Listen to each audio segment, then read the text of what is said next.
Thanks everybody for coming. So the topic of today is really, we're talking about B2B sample fraud. I think it's great that we came from talking about fraud over there at the end to now talking about B2B sample fraud here.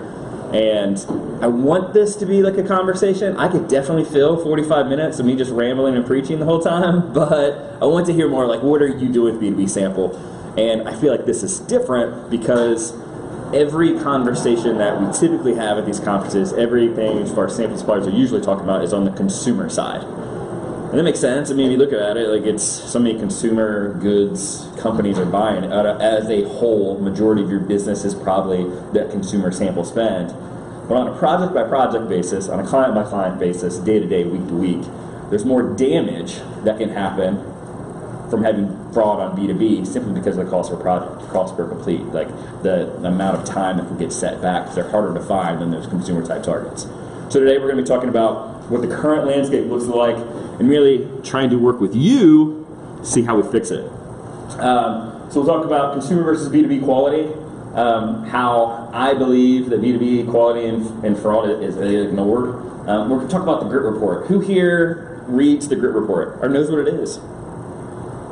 Yes, I don't have to explain it. It's the Green Book puts out. It's basically quarterly or bi-yearly. They interview researchers, they interview vendors, they interview research companies, they interview buyers to try to figure out what is the most pressing needs, what are the hottest topics, so we can all kind of stay fresh on that. And we'll talk a little bit how that relays to B2B sample. And I just realized that I've been blocking the camera. Hey, okay. Then we'll talk about a little bit of research that we do. This is not going to be an EMI sales pitch, but this is my 15 seconds of what we do. So you understand, like, who's this guy who knows everything, doesn't know anything? We are a sample supplier and an aggregator. So much of what we do is we try to find the right panel for each study and often are aggregating multiple panels that we believe play well together to put onto studies. So what that allows me to do with talking about B2B sample today is just talk about the differences between panels. What is apples to apples? How do panels relate to each other? What does one panel's removal rate, how does that compare to another panel's removal rate? And does that even matter?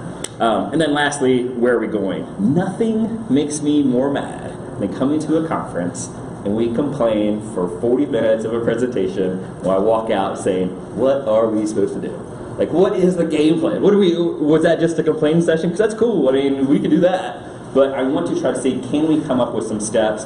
What are, not that we're going to solve the world's problems, but what can we do to at least start moving towards a solution for some of these problems that we have? So these are some of the things that the industry has invested in or done so far for consumer sample fraud over the last, call it 5 years. You see the list like Imperium and TrueSample, and now they're the same thing. And Verity's at the bottom, so that's in there as well. Different types of CAPTCHA, the Google Invisible CAPTCHA, SMS verification, different types of deduplication type tools. And really, we have invested a ton in trying to get consumer sample right. And this is just on the kind of the software side. There's other things you saw at the end. Did anybody know what hashing was before they explained it? It's hard, right? Like I was like, hashing, okay, I get that. But it's a hard thing to acknowledge that when something leaves and then how does it come back? We see a lot. It's been really prevalent on B2B studies, these changing the link on the study, cheating the system. And it goes back to what Bess from Interpret was saying, even though it was kind of the adverse to that, is the higher incentives that we're offering, the more susceptible to fraud we are. And this type of fraud, to me, there's two sides to the coin. There's the fraud that we can control as sample suppliers, which is what you do with these type of tools, and we talk about bots and those type of things. And then there's the fraud that you can control on the questionnaire design, on the survey instrument, on the objective of the research. And they're two very different. And so many times I think we're waiting for the other side of the coin to react. And which side needs to react more? So we'll talk a little bit about that as well. So this is kind of what I think about on a project-by-project basis. When we're stopping consumer fraud, we aren't necessarily talking about the project as much as we are reputation, right? Because if you as a sample company, as a market research firm, if you bomb a consumer study because you had fraud, what is your loss on that study? It's probably not as great, right? Consumer studies aren't usually as much. But it's the reputation, right? Because if you miss that one study, and all of a sudden you're a big full-service market research firm, and you start to look at, well, are we going to lose this brand? Are we going to lose this client? Then it becomes a big deal. But on the project-by-project basis, it's arresting people for petty theft. It's you know, busting a lot of people for 50-cent incentive ripoffs. So I'm going to go back out to the audience here. So do you feel, as we talked about consumer sample fraud, that we have done as much, probably should have asked this at the beginning, have we done as much with consumer sample fraud as we have with B2B sample fraud? Have you ever heard someone talk about B2B sample fraud as a problem? Right. For the most part, though, we haven't figured out consumer sample fraud, so it's almost like second to market, right? We figured that out, maybe we could do that. So as we'll talk today, I'd love to hear some different tools that people are using, because I feel like currently we're using the same types of tools for consumer sample fraud as we are for B2B sample fraud. And I think there's a problem there, that you can't keep them the same way. And that led to, I believe that B2B sample is kind of the elephant in the room. So at EMI, our B2B sample is probably 35% of our total. I'm looking at Brian. Is that about right? 35%? So how many full service market research firm people, buyers do we have in there? So what's your percentage, Brad, what's your percentage of B2B? Probably 20-25. Right. Is that kind of typical for a lot of people? I'm saying go on your dying head to 20-25. So like as the total, like I was saying before, as the total, it seems like a small piece. But on a project by project basis, your costs that go in to B2B suppliers is a lot greater, right, than a typical consumer study. So why are we ignoring the elephant in the room with B2B sample? Why, if we are taking hits on day-to-day projects, if we're giving out higher incentives, kind of promoting more fraud, if B2B targeting, would you guys agree, is B2B targeting great right now in the sample industry? It's not, just be honest. There was a part that we were talking in that last room about targeting, and does targeting matter on things? I think with B2B, we glorify B2B targeting a lot because we can't just go out and consumer jump off. Like a couple months ago, I won't say who said it to me, but they were like, if I'm going at a consumer study, and I know that I can go into a router or some kind of marketplace DIY type tool, and I can buy 2,000 completes for $2 on a study.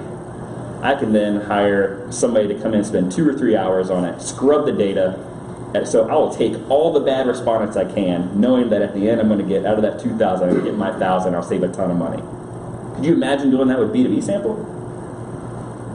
Would you buy 2,000 $30 completes knowing that you're going to have to throw out 1,000 of those at the end of the day? No, you can't really do it. And that's we're ignoring this elephant in the room. Like on a day-to-day study, we make ourselves so susceptible to the fraud, to the fraud on our end, the fraud on the other end as well. And we always ignore this elephant in the room. So that kind of runs me into the grit report. How many people took the grit report survey? And I'm impressed. Like it's kind of like that thing where you wonder, like, how did this person ever get elected? Do you ever met anybody that voted for him? Like, I've never met really anybody that's ever taken the grit report type thing. You know, it's like, oh, somebody's taking those surveys. I don't know what it is. But one of the sections in there talked about what is the main reason you choose a research partner. And at the very top, and I talked about this at IIEX last year about how the most important is changing. And this year, data quality was number one. It's the first time that data quality has been number one on the list. Along with that, there was a part that asked, like, how many percent of researchers spend time per week looking over the quality of what their vendors do? And they're doing kind of a data quality check at the end. Do you want to take any guesses what percent of researchers are doing that? You guys will probably say 100, because I'm guessing the great researchers that you are in this room, you're going through every day, checking out, make sure everything's right. It's 56%.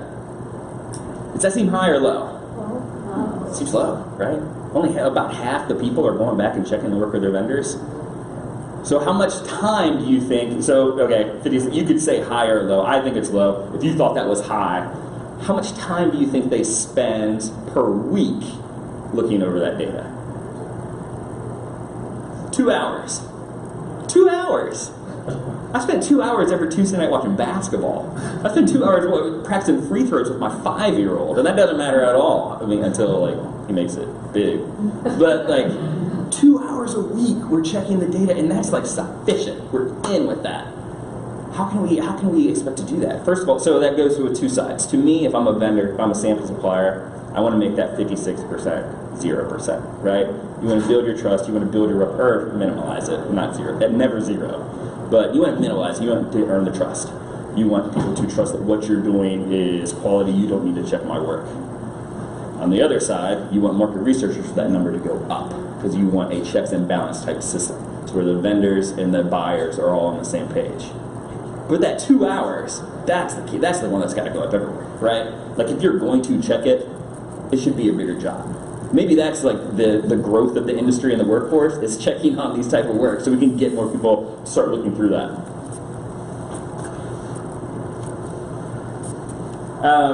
So this is an example of a study that we run. We run this on a bi-monthly basis where we do 2,500 small business owners, and we look at what is the percentage of fraud removed from each sample supplier per.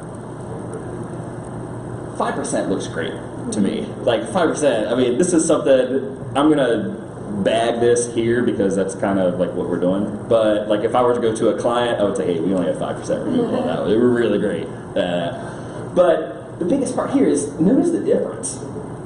Like, because we use multiple panels, and this is a longitudinal type study, we're doing waves on waves, we try to keep a mix and kind of the consistency of completes for each one. But what if you were doing this just one shot? What if you just wanted to have 400 completes and you used panel F and you had 7% removal? And then the next time you use panel B and A, add them together, and you're at 1 to 2% panel. Do you feel comfortable with that percentage? Do you feel comfortable that on one wave you ran it and you were at 7%, and the next wave you ran it and you were at 1%? I'd be asking questions. I mean, I would say 1%, that's impossible. What are you guys doing? What kind of cheating, like, sample farm do you guys got set up, right, to where you're cheating the system? But the point that I wanted to share with this is just how much, while these numbers are low, there's so much differentiation between the panels that we're doing. So as much as, like, when we talk about sample quality, you know, the two sides of the coins again, I think vendors, we've always been so big to push back. We've always been so big to go back to suppliers and go back to the questionnaire tool. We want to go back to say, how did we target, not how did we target these people, but how did you ask the question? How did you qualify in the survey? And not look at how how much different we're doing. Because I'm in sample sales. So a lot of times we're looking for what we can sell. What is our differentiator? And I think we need to move past the point to where sample quality is the differentiator in how you buy sample, but it's the table stakes.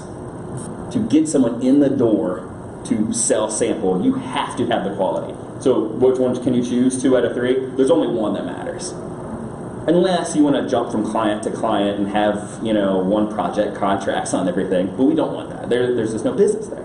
So there's a couple aspects of quality. One is, did they technically qualify for the survey? The other one is, are they actually providing thoughtful answers? We've done surveys where they got through the screener.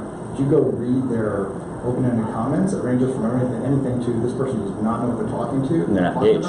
Right. To they copied and pasted the question into the answer box, which you clearly don't want those people in your sample. For sure. Not spend the time to actually participate. So when you're going, that's the first part. right. The engaged part is the biggest part, right? Mm-hmm. And that, I think, is a lot of time as vendors, as we like to try to ignore on the sample part, is that we'll get you the right people, we just won't make sure that they're engaged and they're going to give you the insightful answer. You can't control that. Yeah, you can. You really can. You can work with the supplier. To me, when take it real back, when I get a bid for a B2B study, you want to know the end, you want the incidence rate, the length, those are boring things. But the best thing that someone can tell me on doing a bid, this is for consumer, this is for B2B, anything, is what is the research objective. So how many people here Well, let's do that. There's vendors in here. I see some. So how many people here ask for the research objective when they do the bid? From the research buyer side, how many people are giving the research objective when they get the bid? Well, we've read the objectives, so. Right. 50-50. 50-50, right? Do you, But yeah. if I may, Yeah. I also would like to think, though, that the trust was established that Right. when I go to a vendor and I go, it's N equals 50, IT professionals, here's the instance, here's the rate. They understand, hopefully, that it assumes we've got the objective covered, Right. and it is something that they can trust that we're going to manage appropriately. I think that's a good point. I think one of the big things there is the trust that you have with your vendor. Yeah. You know, so if you have a select 2 to 3 vendors that you have an understanding, to me, I like to think of on the vendor side, and I think full service firms think of this with their clients as well. You think of things as programs, right? So when a study comes in and you have a client, you know their overall objective already. And you know for every time that I am doing sample, if I'm doing anything, I'm going to try to keep it to where it always goes to the program. So this apple doesn't necessarily have to match with this apple, but it always stays consistent. So it's up. I think there's a big point there is that on the sample supplier side, we have to be that same way, right? So if it's not the objective, it at least is some kind of familiarity with what we're looking for.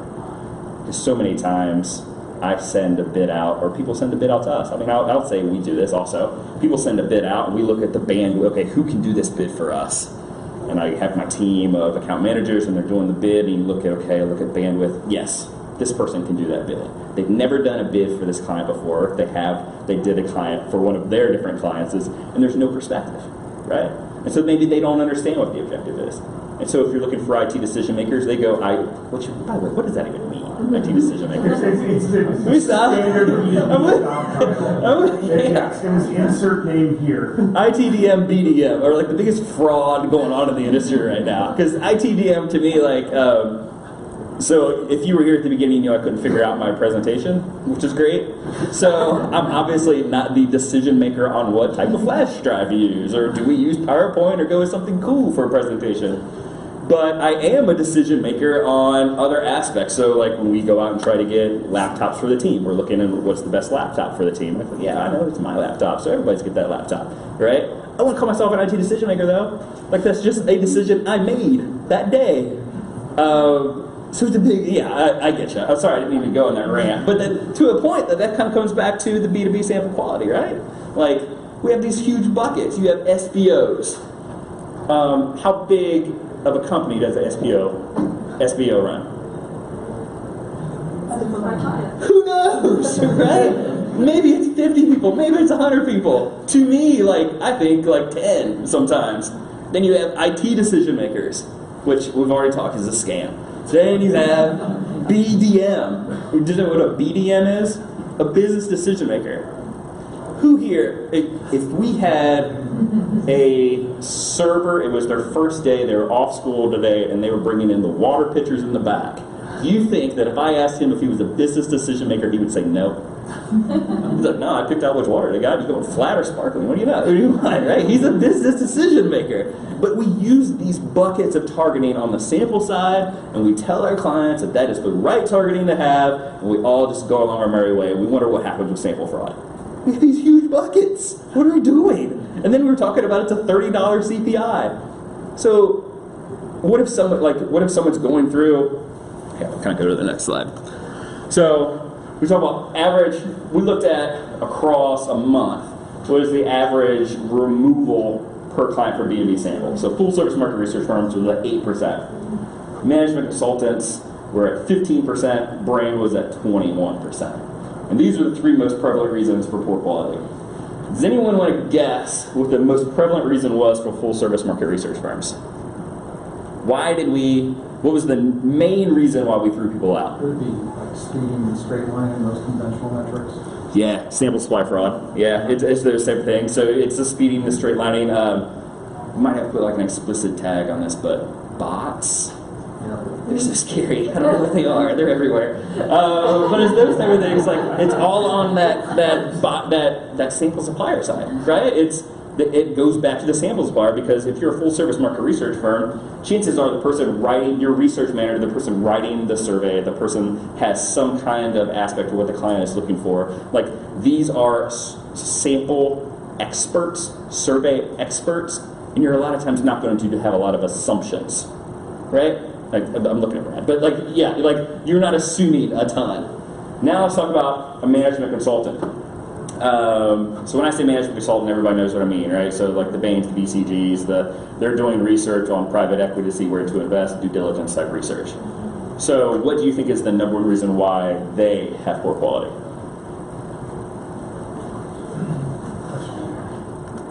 It's presumed targeting.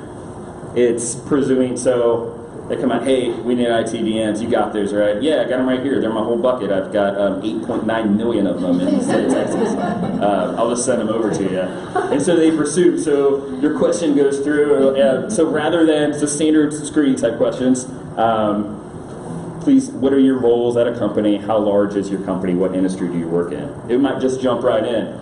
Hey, when you're making your decision on buying printers, and it's like, oh my gosh, it's like this presumed targeting that not only is this ITVM making the decisions, but also they make the decision on a specific thing. And that burns so much management consulting answers. The last one for brands is the questionnaire design. There's layers here that I'm trying not to get on a soapbox about. But at some point, so we talked about APIs, programmatic sampling, DIY automation. Everything really comes back to like this DIY type thing. And that for the last 2 to 3 years in the sample industry, we've kind of commoditized ourselves, or at least had this fear that we're being commoditized. And we heard it mentioned in there that maybe those things aren't good for the industry overall. And I feel like a lot of times, us as sample suppliers, full service firms, we give these tools of API and automation and DIY type tools, holding the keys to the knowledge of how to use them, and not so much best equipping our clients to use them. And so brands go out and they're trying to write a tool, they're trying to write a survey, they're going to program a survey, and maybe they write a survey up, and it's not the good survey. It's the presumed targeting is still in there. They jump right in and start asking questions without ever thinking that maybe they're not talking to the right person. Then they use a DIY programming type solution that maybe doesn't capture the overquotas, maybe doesn't capture terms, so we can't figure out where people are terming out on. I'm talking about Qualtrics, sorry. And then they start making the decisions there. So we have to be, as a sample supplier, as a vendor, we have to be so buttoned up on sample fraud. We have to know a little bit about what they want, or that's why we have the 21%. Does anyone have any experience with that, working with a brand or seeing a brand questionnaire, or why they would have a higher percentage than everyone else? So you're just saying that, and forgive me if I'm being smart, you're saying that people working the brand side are just much worse at designing questionnaires? Is that your point? That's my point. Right. And we're not helping them. And on top of that, they may or may not be applying the same level of scrutiny to the sample as a market research firm. So it might be worse than it looks. It's definitely worse than it looks. Do you think all this kind of change happened, I'll say 10 years ago, to where you started having big companies bring in their internal market research type firm? Because somewhere along the way, they got burnt by one of us and decided that we can do this ourselves. We'll hire somebody with a doctorate. We'll put a team together of research managers, and they'll be writing surveys. Maybe 1 or 2 of them worked on like an entry level at a big market research firm in the past, but we're going to do this because we can control cost more. We're tired of outsourcing this, and we can do it all in-house. We have those type of clients. And kind of the crazy part to me is like, so there's a technology company that I think is worth like $11 billion that we work with. You want to guess how big their research team is? 3.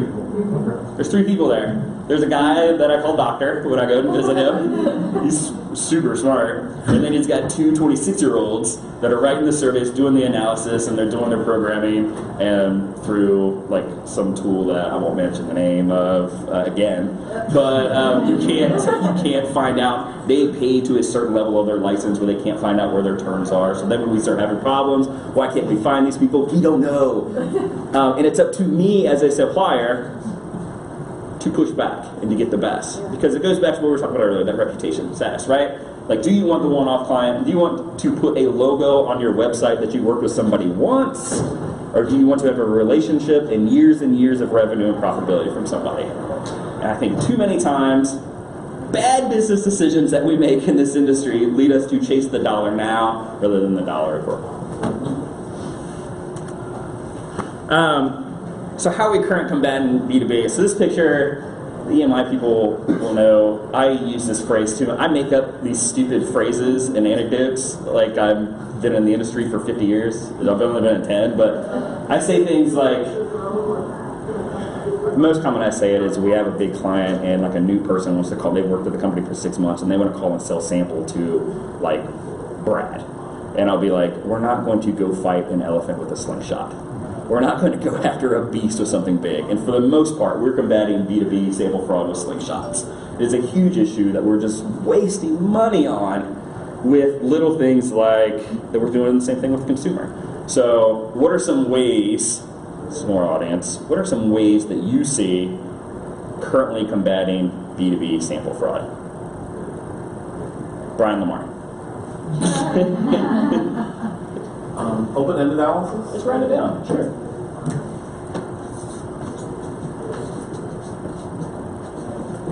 Okay. Yeah, that's one thing. Does that take more than 2 hours a week? Absolutely can. You're out. We've already, that's all we got is 2 hours. No, no, I agree. That's one thing that we're doing, but it's so costly to do that. There's another way that we're trying currently to do to limit B2B fraud. You got your trap questions, you got your IP fingerprinting and all the other traditional stuff, but of course that just extends the length of the questionnaire. Herrings, traps. So, good point. Yeah, I don't want All this comes back. They're kind of counterproductive. Right. A lot of that, so think about herrings and traps, that adds to the length of the questionnaire. Asking targeting questions to make sure how many people, like you're getting the exact right person, adds to the length of the questionnaire. If you were to go from 10 minutes on a study to 15 minutes on a study, your CPI is going to change, right? Mm-hmm. What if we could minimize that as a sample suppliers? That would be huge. Right? I'm with her. I work at Dell. I talk to ITVs. Our screeners have to be 18 minutes. Yeah. Almost half of the survey. Right. So you know there's a gap, like so from 15 to 20, that usually is some money. I won't rate, I'm not going to value everything because maybe someone's making a lot of money off this. But then if that goes above 20, you're getting another email, right? Hey, the survey is going over 20. We gotta, and what is the reason that we say as sample suppliers? Why does the price go up? Incentives, right? Yeah, IR drop. That's a whole other story. Yeah, because we have to send out more sample. But it's incentives, right? But do you know the incentive structure of the panel that you're using? No. No. Nobody knows. Unless, I mean, you probably belong to some panels, so you probably see some that you get the $3 to $4 on. Maybe you ask your sample supplier, what incentive are they using? Are you confident that you're going to get an answer? First of all. No. Are you confident that you're going to get the right answer? So this goes to the two sides of the coin, right? Part of this is, as much as I want to say as a sample supplier where I stand that, man, we got to write better questionnaires, we got to get, we've got to be better presumed targeting. We need so much help from the market research firm company. There's so much still on us. It's not just about bots. Guys, we gotta stop spinning our wheels on this bots and technology stuff. It becomes a ghost story, to be honest. Yeah, so go. Hi, my name is Linda. My concern is how are we accessing these people? How do we find people, decision makers, who are really interested in giving their opinion and finding out what's happening in the industry? And when we talk about incentives, we talk about cash. Do you really think a decision maker is interested in $3? I really doubt it. But I think if we try to approach this creating communities where we can reach out to people, we really understand who they are and can screen them appropriately, and maybe there aren't a lot of them, so maybe we do need communities, and the way we incent them is giving them information rather than cash. A crazy idea that goes against the economic fabric of our company and industry, of our country and industry, is that smaller panels is a good idea. It's a great idea. A smaller panel, community type, that is built on a specialty that you could go out and anybody here from no one's here from research now, so I'll talk about He's at the conference. right. Is anybody at the conference? No. So you know that their panel is built consumer first. Chances are some of you belong to the Research Now panel. So you know that when you go through, when you're filling out your profile information, first 3,000 questions that you answer on your profile information about your consumer day. And then on the back end, they'll ask some B2B questions. And so you have a panel that is, how big these? They probably say 3 million. We'll say 3 million. So there are 3 million people, and there's all this targeting, which we talked about earlier. Does targeting matter? But it's across everything. And the B2B is such a last note on that. And you could take out research, and you could put in any panel name. And there, I mean, if I had my own panel, I would say EMI is doing the same thing.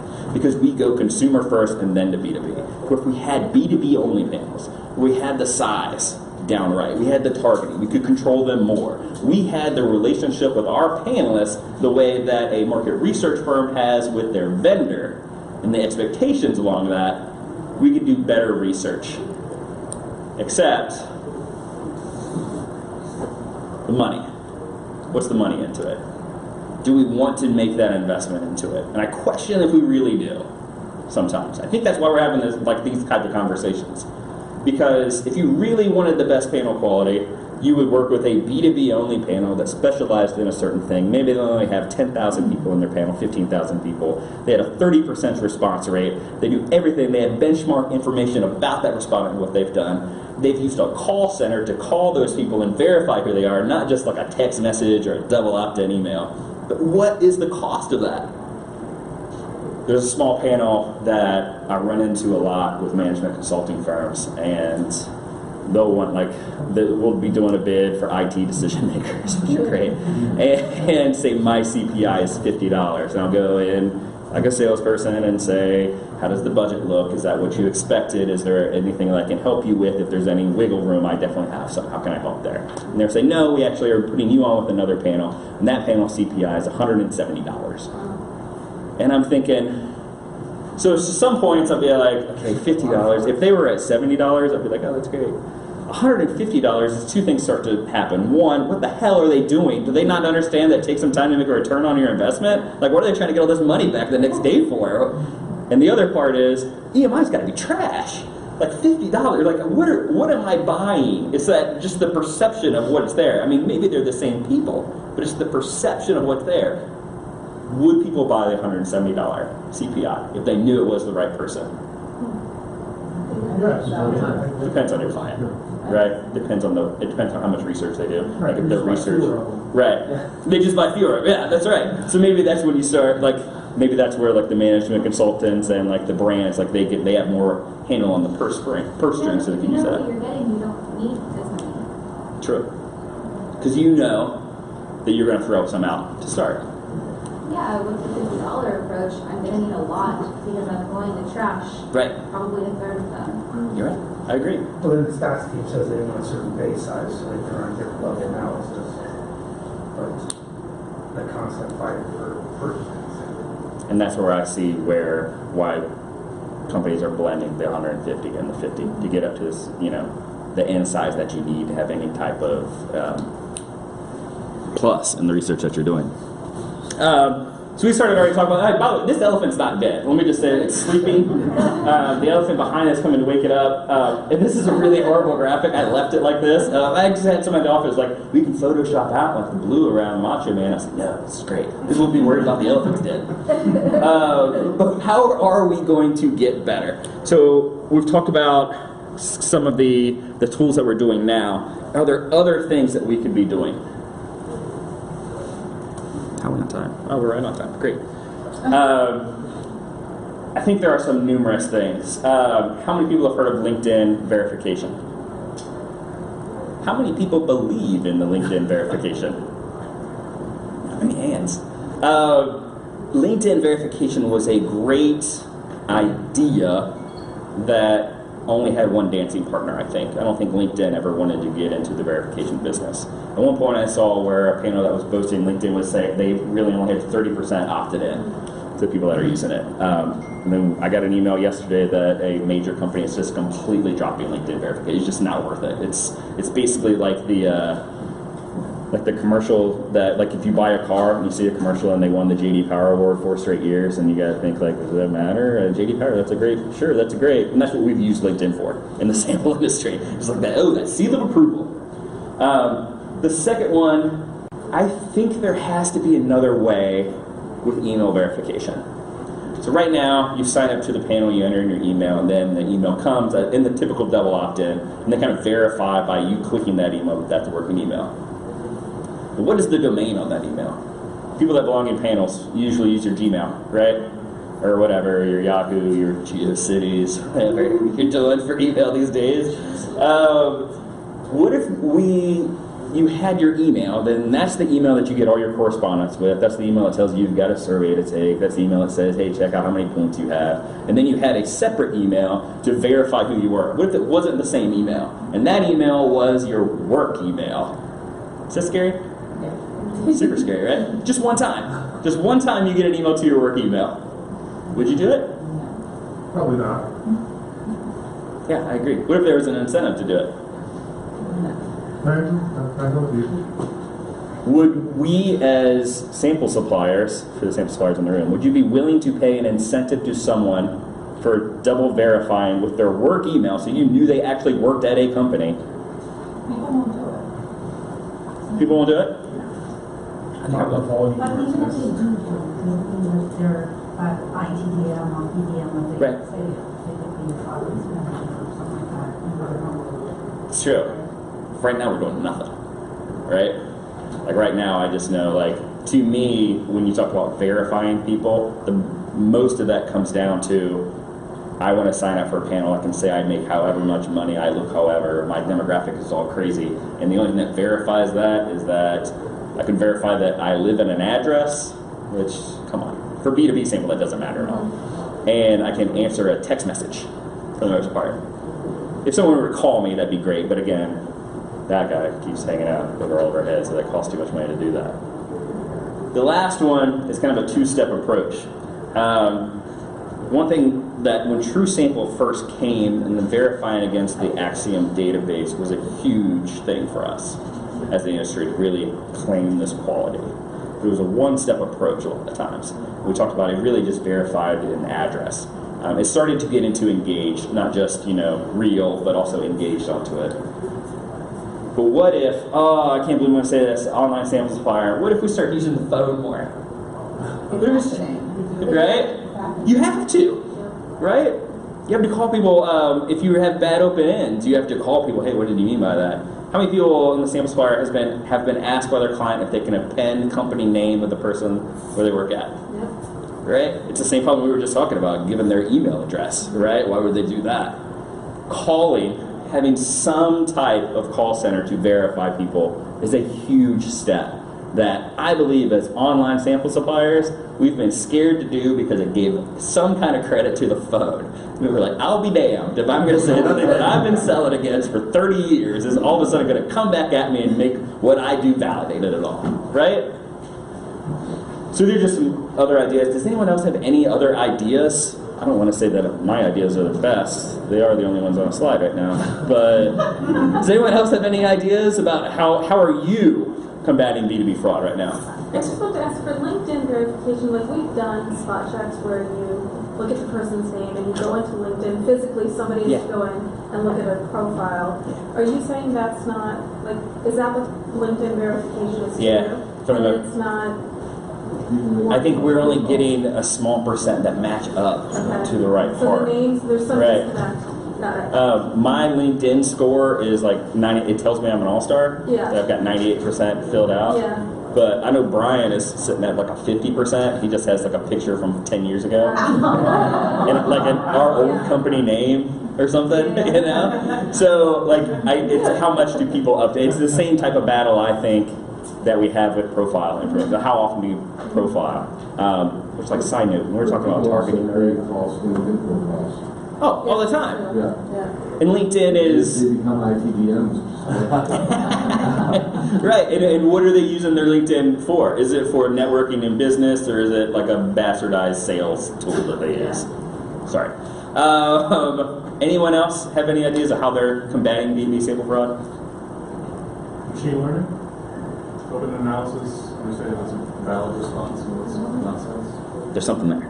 Yeah. It's a huge part. And I think that's where technology can take us better, is to start learning the habits of clicks and to start doing some kind of tracking on what is the analysis of how people are taking the surveys. I think we can develop, and algorithm is a small word, but develop a pattern of what makes a bad survey respondent and removing them before they get through it. Yes. We've recently done some work with a client that's actually using AI in their survey technology, doing what's sort of like a interview process within the survey. Sure. And so they're asking sort of opening questions, and as the respondent answers the questions, they do an analysis within it. So if they're not actually entering in significant texts, they're just giving There's something there too with the Intercessors type. So iModerate was a company that was around forever. They were bought by 2020 Research, so they still exist. But for the most part, going back, most of what they do is consumer studies. Could you think about how great that? I'm giving a sales pitch for iModerate. That is right. But can you imagine how great that would be if you were doing a B2B study and then you stopped and did an intercept and you had to call 5 questions from a moderator in real time on them to verify that they were that person, to ask them questions that only that type of level would know. Not that you would have to type it out in survey form, but have someone ask them. Wouldn't that be huge value to somebody as far as the verification and sample quality level? Well, wouldn't you want that before you even got to that point, so you're not wasting your time, I mean, that is awesome to verify in real time, but I think that the bigger issue is let's get that verification done before we even take that step with that person, so we're not all spinning our wheels. And I agree. So that's where things come to doing some kind of email check, doing some kind of call. SMS, I've kind of bagged it here, but it's something, and maybe it's not just verifying, but asking them questions or asking them get some kind of benchmark information. So the person that says they worked at a 100-person company and made $200,000 one week doesn't work for a 10,000-person company and made $10 million the next week. That's where I feel like we need to get more. I